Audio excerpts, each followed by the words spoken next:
आणि सनातन संस्थेनं मोर्चा नेमका कशासाठी काढला, त्यामागे काय हेतू होता ते आम्ही जाणून घेतलेलं आहे। अभय वर्तक आपल्या सोबत आहेत। 8 वाजता तुमची रॅली निघणार होती, उशीर झाला, काय पोलिसांनी थांबवलं होतं, काय झालं? या ठिकाणी आम्हाला पोलिसांनी विनंती केली की थोडा वेळ मोर्चा आपण थांबवू शकता का। आमच्या संघटनेचं धोरण हे पोलिसांना सहकार्याचं, तपास यंत्रणांना सहकार्याचं आहे, पण दुर्दैवाने काही लोक दबाव टाकून वाटेल त्या पद्धतीने सनातनची बदनामी करतायत। असू द्या, आमचा मोर्चा निघालेला आहे, भव्य मोर्चा निघालेला आहे। खूप मोठ्या प्रमाणात हिंदुत्ववादी संघटना बदनामी करते सनातनची, पुरोगामी संघटना आहेत, मग त्याच्यामध्ये अंधश्रद्धा निर्मूलन समिती असेल, पानसरेंचे परिवार असतील। आज अंधश्रद्धा सनातनच्या कार्यकर्त्याला अटक झालेली आहे, आरोप आहेत सनातनवरती, मग बदनामी कोण करताय?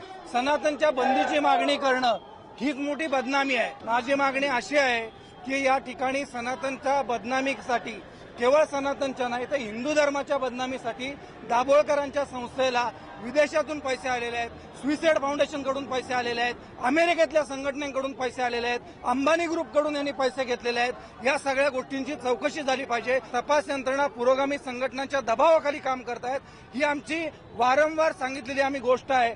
तपास यंत्रणा आज 72 दिवस डॉक्टर तावडेंना अटक करून झालेले आहेत। एकही साधा पुरावा या साडविलकर विकत घेतलेल्या साक्षीदाराच्या व्यतिरिक्त सीबीआय कोणताही सादर करू शकलेलं नाही, हे वास्तविकता आहे।